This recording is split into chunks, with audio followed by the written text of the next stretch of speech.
And then I think it's also important to reason from first principles rather than by analogy. So the normal way that we conduct our lives is we reason by analogy. We're doing this because it's like something else that was done, or it's like what other people are doing.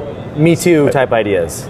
Yeah, slight iterations on a theme, and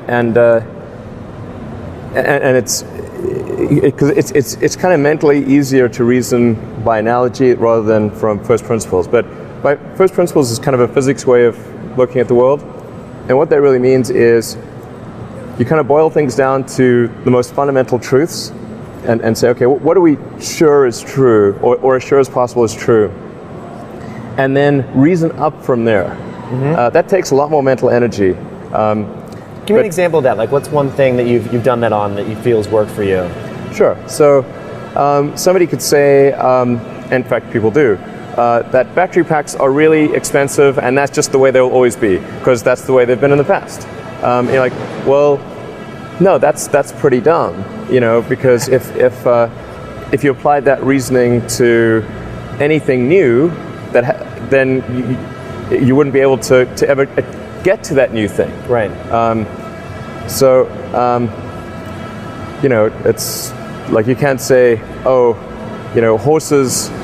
Well, nobody wants a car because horses are great and we're used to them and they can eat grass and there's lots of grass all over the place, and there's no gasoline that people can buy, so people are never going to get cars. Right.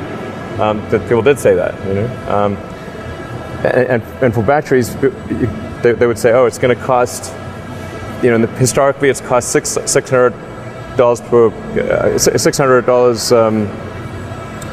per kilowatt hour, and so it's not going to be much better than that in the future. And you say, no, okay, well, what are the batteries made of? So first principles would be to say, okay, what are the material constituents of the batteries?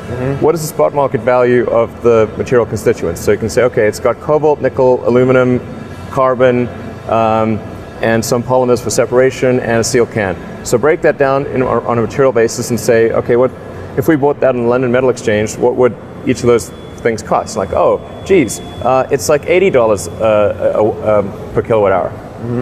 So clearly, you just need to think of clever ways to take those materials and combine them into the shape of a battery cell, and you can have batteries that are much, much cheaper than anyone realizes.